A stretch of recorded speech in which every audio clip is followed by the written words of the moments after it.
Hey guys, welcome to Otaku X. तो स्वागत है आपका एक और नई वीडियो में। तो आज हम कंटिन्यू करेंगे ओनली आई लेवल अप का एपिसोड 5 यानी कि चैप्टर 11, 12, 13। चलिए करते हैं वीडियो को स्टार्ट बिना किसी देरी के।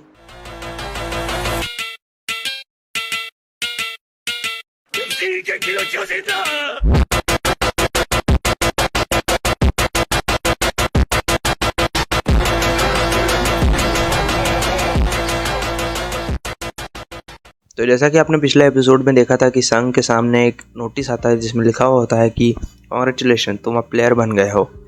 और उसमें से बहुत तेज़ रोशनी निकलती है अब आगे। तो जैसे ही जिन्हों को होश आता है वो उसे एक बेड पर पाता है, वो भी हॉस्पिटल के। तभी वो सोचता है कि जो भी उसके साथ हुआ वो एक सपना था। फिर वो देखता है कि उसके घाव भी हील हो गए हैं और कोई स्कार भी नहीं है। फिर वहाँ तो आदमी आ जाते हैं। तभी संघ उनसे पूछता है कि वो कौन है। तभी संघ उनका कार्ड देखता है और वो हंटर एसोसिएशन से होते हैं। तभी वो बोलता है कि तुम्हें मुझसे क्या काम है। तभी संघ को पता लगता है कि वो 3 दिन से सोया है। फिर वो जूही और सॉन्ग के बारे में पूछता है। तभी वो कहते हैं कि वो दोनों एकदम सही सलामत है, लेकिन सॉन्ग ने एक हाथ खो दिया है, तो अब वो शायद ही हंटर की तरह लड़ पाए, इसलिए अब वो रिटायर भी हो सकते हैं। और रही बात मिस जूही की, तो वो उस इंसिडेंट के बाद बहुत शौक में आ गई है। तभी वो कहता है कि सिर्फ 6 लोग ही डबल डेंजर में सर्वाइव कर पाए हैं। जब हमने सर्वाइवर से रिपोर्ट ली तो हमने व्हाइट टाइगर गिल्ड को वहाँ भेजा, पर जब वो वहाँ पहुँचे तो वहाँ कोई नहीं था सिर्फ तुम्हारे अलावा, और तुम भी बेहोश थे। तभी संघ कहता है कि ये नामुमकिन है। तभी वो आदमी कहता है कि हमें ऐसा लगता है कि तुम दूसरी बार अवेकन हुए हो। तभी हमें पता लगता है कि सेकेंडरी अवेकनिंग में हंटर्स पहले से तो अवेकन होते हैं, लेकिन बहुत ही रेयर केसों में वो एक बार और अवेकन होते हैं, जिनसे वो अपनी लिमिट को सरपास कर देते हैं। जैसे बहुत सारे सी रैंक हंटर्स सीधे ए रैंक में पहुंच गए अवेकन होने के बाद, और बहुत सारे B rank hunter S rank में पहुंच गए अवेकन होने के बाद। तभी वो उसके सामने एक माना मीटर रखते हैं और कहते हैं कि तुम सिर्फ इसके ऊपर अपना हाथ ले आओ। तभी वो आदमी मन में सोचता है कि इतने बड़े लेवल के मॉन्स्टर्स को मारना कोई बच्चों का खेल नहीं है, उसके लिए कम से कम हमें एस रैंक हंटर तो चाहिए ही। ये मानना मुश्किल है, लेकिन ये मैजिक बीस्ट इतनी आसानी से गायब नहीं हो सकता। संघ आके सरा हुआ था वहाँ, तो हम मान सकते हैं कि वो रिवर्कन हुआ है। तभी संघ मानोमीटर पर अपना हाथ रखता है और उसकी माना लेवल होती है 10। तभी वो आदमी मन में सोचता है कि कम से कम इसका 70 तो होना था। तभी वो आदमी वहाँ से जल्दी से जाने लग जाते हैं। तभी संघ के सामने एक ब्लू कलर की स्क्रीन आ जाती है और वो कहता है कि क्या इसे मेरे अलावा कोई नहीं देख सकता। फिर वो कहता है कि मेरा पैर जो कि कट गया था अब वो वापस आ चुका है, और मुझे चेस्ट पे जो मॉन्स्टर ने अटैक किया था वो भी भर गया है। मुझे उन्हें कह देना चाहिए कि मुझे ये स्क्रीन दिख रही है। तभी वहाँ उसकी बहन आ जाती है। तभी वो उससे चिल्लाने लग जाती है। फिर वो जिना को कहता है कि क्या तुम इस स्क्रीन को देख सकती हो। तभी जिना कहती है कि क्या तुम्हें सर पे भी चोट लगी है। तभी वो कहता है कि छोड़ो। तभी वो अपना इनबॉक्स खोलता है और उसमें लिखा होता है कि तुम प्लेयर बन गए हो, और उसमें ये भी लिखा होता है कि कॉम्बैट बनने के लिए ट्रेनिंग करो। तभी वहाँ से उसकी बहन चली जाती है। तभी वहाँ उसके सामने 3 नोटिस आ जाते हैं जिसमें लिखा होता है कि प्लेयर को डेवलप करने में सिस्टम मदद करेगा, और सिस्टम के ऑर्डर ना मानने पर तुम्हें पेनाल्टी दी जाएगी, और उसे एक रिवॉर्ड भी रिसीव होता है। तभी संघ को कुछ भी समझ नहीं आ रहा होता है। तभी संघ को याद आता है कि ये सेम चीज़ उसके साथ अल्टार पर भी हुई थी। तभी संघ को एक मैसेज आता है जिसमें लिखा होता है कि एक कॉम्बैटेंट बनने के लिए ट्रेनिंग करो, और वो ट्रेनिंग होती है 100 पुशअप्स, 100 स्क्वाट्स, 100 सिटअप्स और 10 किलोमीटर रनिंग। और नीचे क्वेश्चन भी होता है जिसमें लिखा होता है कि अगर क्वेस्ट नहीं कंप्लीट हो पाई पेनल्टी दी जाएगी। तभी संघ कहता है कि मेरे में इतनी ताकत नहीं कि मैं ये सब कर पाऊँ। तभी संघ वहाँ सो जाता है और टाइम निकल जाता है। तभी एक नोटिस आता है जिसमें लिखा होता है कि तुम क्वेस्ट कंप्लीट नहीं कर पाए, तुम्हें अब थोड़ा टाइम के लिए पेनल्टी जोन में भेजा जाएगा।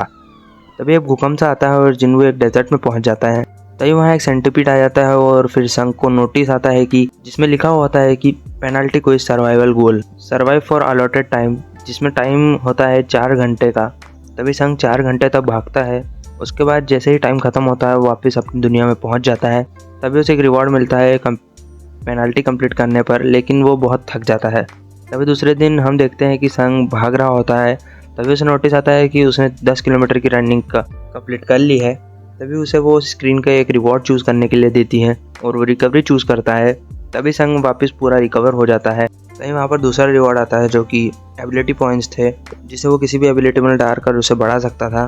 और तीसरा रिवॉर्ड एक लूट बॉक्स। तभी संघ कहता है कि इतने ज़्यादा पॉइंट्स ऐड होंगे उतना ही मैं स्ट्रॉन्ग होते जाऊँगा, और साथ में ही लेवल अप भी होऊंगा। स्टैट्स, इन्वेंट्री, स्किल्स, आइटम और बहुत कुछ। ये एक गेम जैसा है। तभी संघ नर से बाहर जाने की परमिशन मांगता है। तभी संघ हापजियोन स्टेशन नंबर 3 पर पहुंच जाता है।